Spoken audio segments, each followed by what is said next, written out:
Greetings, it's Executive Ostrich here. Today I'm going to be analyzing Webkinz music and showing how it shapes the evolution of Webkinz. There's that cheesy quote that states, "Music speaks when words can't." This is especially true when it comes to game music, as it shapes the atmosphere of the virtual world. In this video, I'm going to be focusing on listening-based elements such as instrumentation, key signature, and meter. Without further ado, let's hit it. The first era of Webkinz music is from the years 2005 to 2008. If you're clueless on Webkinz history, this is essentially the period where Webkinz was first launched and began adding many new arcade games, pets, and W-Shop themes. The initial Pet of the Month concept was actually introduced in 2007. However, the only official song released in this time period is the Webkinz theme song. I'm going to play a snippet from the Webkinz music box instead of my cover I performed in the iceberg, because I want to highlight how boring this time period was in terms of music.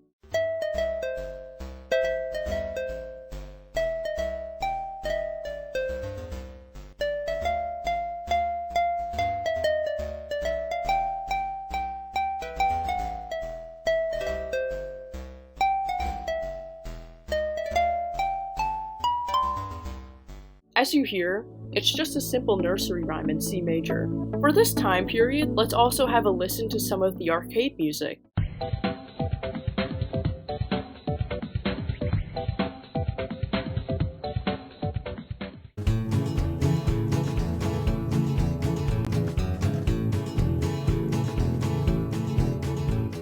What we can gather from the background music is that it's just a simple repetitive loop. The music was simply made to fit the vibe of the game. The musical choices of this time period suggest that Ganz was going for a younger audience. The music gives off a wholesome vibe and contrasts the Webkinz killer rumors of the time. The next time period we're going to be looking at are the years 2009 to 2011. In this section, I'm going to be analyzing the music year by year, since the Pet of the Month music videos are a lot to digest. Basically, if you don't know, Webkinz music videos were songs made to highlight a specific pet of the month.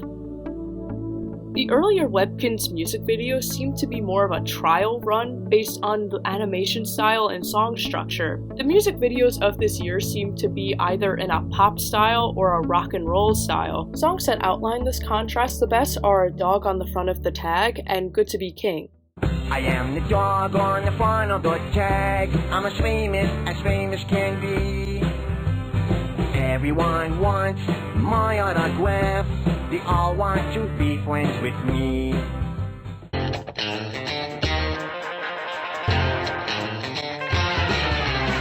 I've got a big old head of hair. I like to shake it everywhere, oh baby. It's good to be the king. Even though both styles technically have a similar chord structure, the rock style doesn't have as much synthesizer and has more prominent guitar power chords and riffs. Power chords are essentially two guitar strings being plucked at the same time to play a certain interval. The pop style often includes guitar solos, but the guitar is mostly just pop chord progressions. Overall, the music of this year mostly consists of simple meters, somewhat basic keys, and all of the same instrumentation. Speaking of 2009 music, let's talk Webkinz Jr. Webkinz Jr. was a spin-off of the original Webkinz aimed at 3 to 6-year-olds. Webkinz Jr. actually had its own set of songs by the fictional band B-Hop and the Beats. The most prominent things about their music is the pop/rap style and simple key, lyrics, and meter. Oh, let me sing a song about the alphabet. You could sing along, it's easy, it's no sweat. You started with an A, as awesome as you are. Yell up, you got the beat, we'll see you in the car. Add a D. The thing I found odd about the video was that in the music audio, the saxophone is heavily featured, and there's very little guitar. However, the sax is somehow still played, even when the only sax player is singing. Also, that is some of the most inaccurate keyboard playing I've ever seen. The fictional band also uses a song structure that is very reminiscent of a music therapy song. Music therapy, especially in educational studies, is the use of musical experiences to facilitate non-musical learning. All of the B-Hop and the Beats songs are meant to teach young kids real-world topics such as the alphabet, basic counting, and basic motor functions. Other musical elements used that are commonly associated with a music therapy song is a simple yet booming, low-frequency rhythm and heavy use of guitar, piano, and voice. Based on the music of 2009, we can gather that Ganz is targeting a variety of different demographics, from toddlers to adults playing Webkinz with kids. The music is also more rigidly structured, yet also expands upon the music of the previous time period. Pet of the Month videos made during the following year seem to incorporate more complex rhythm patterns, general dissonance, and genre variety. Jazz and blues in particular were featured more this year. Some listening elements that point to the direction of jazz include scatting, dissonance, a walking bass line, and more seventh chords. I bass boosted Iceman blues so that the walking bass line is easier to hear. You're so cool, you're as cool as ice. You walk in the room with those shades on your eyes. Rhinestone shoes. The Pet of the Month videos of 2010 also included more instruments such as the violin, the harps, and the bass. 2010 also introduced us to the now defunct game Maze and Hamsters. If you didn't experience this game, it was basically an adventure game starring 3D hamsters. I personally love the music in Maze and Hamsters because it captures the environment very well. In the more exciting mazes, the music heavily features guitar power chords, whereas in the calmer areas of the game, the music features quieter instruments such as the harp.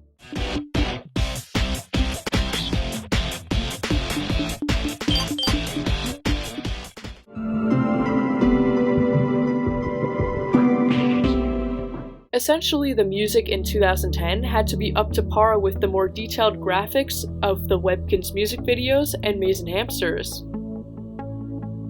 The Webkinz music videos of 2011 seemed to have a stronger focus on storytelling. The songwriters seemed to favor vocal harmonies. Considering Pentatonics, aka my acapella heroes, formed around 2011, this makes a lot of sense. Now, the songs aren't necessarily acapella, however, they have simpler instrumentation and sound clean. There is also an assortment of more electronic-sounding pop songs, however most of these also feature vocal harmonies. The instruments featured include piano, guitar, DJ sounds, and the harmonica. The music of 2011 enhances the newer animation with more emotional type songs. There were also a ton of ballads released this year which can appeal to a wider audience.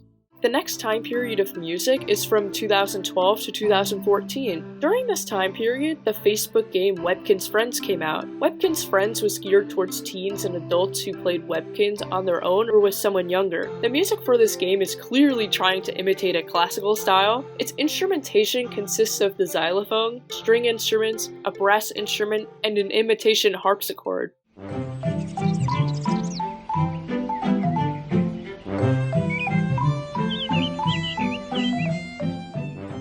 I know that Ganz is trying to make the music sound more sophisticated because this game is aimed at an older demographic, but other than it being in 6/8 and the occasional grace notes, it is actually simpler than most of the Webkinz music video songs. Other than Webkinz Friends, there wasn't a ton of music to talk about from this time period. Next up is the Webkinz X time period. Now, I don't want to beat a dead horse talking about all the problems with Webkinz X, however, for those who don't know what Webkinz X is, it's basically when Webkinz tried to modernize the game. Webkinz X is also notorious for glitches and introducing the pet request. There isn't much to talk about in terms of new music, however, in the spirit of glitches, I thought I would play music glitches that occurred on the Webkinz app since the app came out around this time.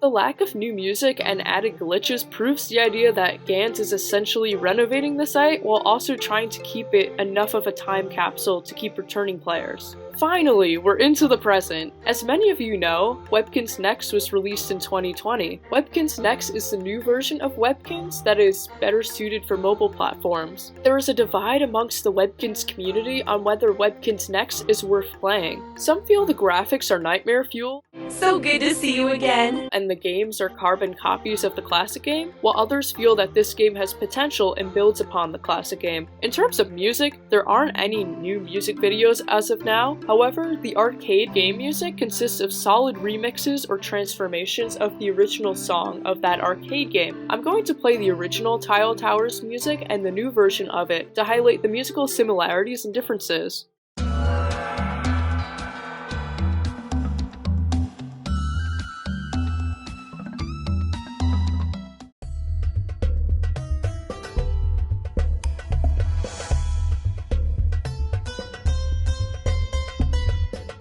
The new version uses the same instrumentation as the old version and has the same vibe to it. However, the new version expands upon the percussion and is a longer loop than the original. Another musical trend that I noticed in Webkinz Next is the use of a lo-fi style. If you've never heard of a song by Lo-Fi Girl, the style tends to consist of jazz, hip-hop, impressionism, down-tempo, classical, and ambient elements.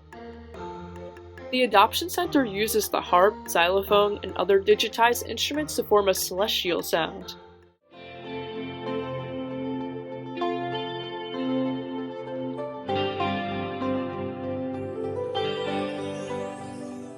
The music is relatively down-tempo, simple, and could fit into any study music playlist. This time period is essentially the Webkinz revival. This music shows that Ganz is building upon the classic music while also following more modern music trends. This is very fitting as Webkinz Next was basically Ganz' solution to fixing all of the long-time glitches of Webkinz Classic. So what do you think? Which era of Webkinz music is your favorite? If you like hearing me actually talk about the thing I'm going to college for, subscribe to this channel. Thank you so much for watching, and I'll see you next time. Bye!